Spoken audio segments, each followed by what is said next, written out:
Hello everyone, good morning. আজি আকৌ মোৰ অন্য এটা ব্লগলৈ আপোনালোকক ওয়েলকাম জনাইছো। আজি মোৰ ব্লগটো ষ্টাৰ্ট কৰিছো ধনুক মই স্কুললৈ থব যাওঁ। তাৰ পৰা ষ্টাৰ্ট কৰিলো আৰু আজি থব গৈ মেলি আকৌ বজাৰ কৰি আহি চিকেন অকমান লৈ আহিলো, তাকে বনালো, বনাই মেলি আকৌ তাক আনিবলৈ হ'লে। আজি ধনুৰ ফ্ৰেণ্ডো আহিলে আমাৰ ঘৰত, সো অলপ আমি দুজনে কথা পাতিলো, ধনুৰ ফ্ৰেণ্ডৰ মাক আৰু মই, আৰু ধনুৰ ফ্ৰেণ্ডো মানে ভাইটি দুটাই খেলিলে অলপ টাইম। এয়াই আছিলে মোৰ আজিৰ ব্লগ, আজিলৈ ইমানেই আছিলে। সো প্লিজ ভাল লাগিলে লাইক কৰিব, কমেণ্ট কৰিব নাপাহৰিব, শ্বেয়াৰ কৰি দিব। যদি কোনোবাই মোৰ ভিডিঅ' ফাৰ্ষ্ট টাইম চাইছে তেতিয়াহ'লে প্লিজ ফ'ল' কৰি দিব, আৰু নেক্সট ভিডিঅ' লগ পাম। সো থেংক ইউ, বাই বাই।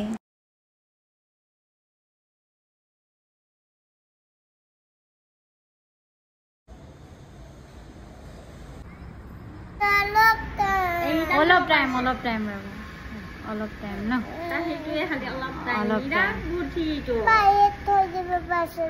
সঁচাকে বাহিৰত থৈ দিব পাৰিছিল ন, নাহে আমাৰ ডাঙৰ গেট আছে ন, তুমি থাকা নহলে মই যাওঁ,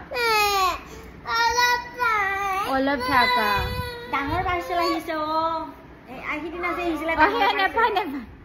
ধুনু অকমান দি দিয়া, কেপ্টেইন আমেৰিকা শুব দিয়া।